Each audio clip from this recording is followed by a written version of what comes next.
So hello, nanapunta diri karon para maghatag og short information with regards sa nakita ninyo na picture diri sa video. So atong topic is all about epistaxis or ginatawag nato siyang nose bleeding or sunggo sa Bisaya. Very common kay nino labi nag-init kayo ang panahon. Patingalan lang ta nga kalit lang og dugo ang ato ang ilong. So kano magdugo man siya, it's because na ay naputol na gamay na ugat sa sulod sa ato ang ilong. So unsa man jud ang mga rason nga naman jud magdugo ang ilong. So dagan na siya reason no, but maulang niya ako ma-share sa inyo ng mga common reasons why naga-nosebleed yun ang isa ka tao. So ang unang rason kay ang pagkauga sa ilong. Nganong muga man ang ilong, it's because tuyo kaayo ang ato ang klema. Kay very init. Magna mapansin niyo no, pag once init kaayo, na-adjoy daghang mga especially sa school, dagan kayong bata nga masunggo. Okay? It's because of the hot climate. Another is too much exposure sa air condition. No, maski may unta ay nagpa-aircon ta kay init kaayo, na actually possibility na tungod sa aircon muuga ang atong ilong and that could lead to nose bleeding. Ang ikaduha nga rason kay ang trauma. So pag may trauma, meaning ana naigo ang imong ilong, no, somewhere or nabangga ba imong ilong, natapikan ba imong ilong. Next na rason is kanang gisipon ka or na kay allergy. Isa pud na nun na maka-cause of nose bleeding kay naay chance na sa sobra nimo og kanang sikma na mugawas gyud tong dugo no. Naagi siya ugat na maputol sa sulod. Another reason is hypertension. But dili ingon nga naa kay high blood mag nosebleed ka, okay? Depende siya sa rason. So kung mataas ang imong presyon and apektuhan ang blood vessels sa imong ilong, then that's the reason nga nung mag-nosebleed ka. Dili siya direktang ginaingon na tungod sa hypertension mag-nosebleed ka. Next rason kay ang paggamit og tambal nga mga blood thinners or anticoagulants. So unsa ni sila ng mga tambal mo? Ni sila tong mga tambal lang ginainom sa naay mga problem sa heart, no? Naay problem sa dugo para maiwasan na makabuo og blood clot. So pag once ginagatake ka ani naay possibility nga mag-nosebleed ka. So if that will happen, consult directly jud sa imong physician.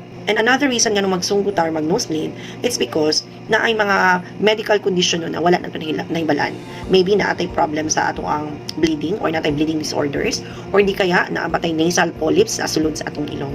So mauna sila no ang mga possible reasons nga nung nag-nosebleed ang isa ka tao. So unsa man ang dapat buhaton if ever ma-experience nato ni or ma-encounter nato ni siya na situation. So dagan kayong mga misconception nun nakita na ko way back atong elementary pa ko kay pag naay magsunggo sa ako ang mga classmates no, ang ginabuhat sa teacher is ginapahangad nila ang bata, okay? Wherein so, mali na siya, dili dapat na siya ihangad because naay possibility na mag-aspirate ang bata, ang dugo mo adto dito sa iyang lungs, no?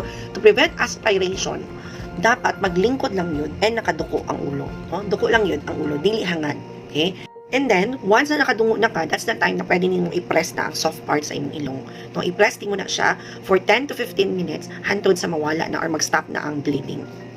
Okay, another intervention is pwede ka magbutang og ice or cold compress. So, ibutang nimo siya sa taas sa imong ilong or pwede po diri sa dapit sa imong aping para dali lang mag-stop ang iyahang pagdugo.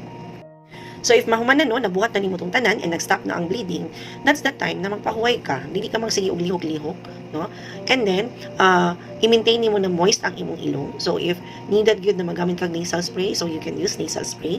And kay na ma-expose ka sa mga irritants. So saning mga irritants, kanang spray sa pahumot, no? Or di kaya aso sa sigarilyo. Okay? Kaya isa na siya sa mga rason nga mo dry ang imong ilong. And also, inom og daghang tubig para ma-hydrate ang imong lawas o dili mag-dry ang imong ilong. So maulang to ang imuhang buhaton if ever mag-nosebleed ka. Kung magsige pa gyud og balik-balik ang imuhang nosebleed or sunggo or naa pa siya mga grabe na sintomas or symptoms, magpakonsulta na sa doktor kay basi naa kay problema. Okay, so maura to ako ma-share sa inyo I hope na if ever ma-encounter ninyo ni kabalo na mo sa inyong buhaton. Okay, see you again sa atong next video. Bye!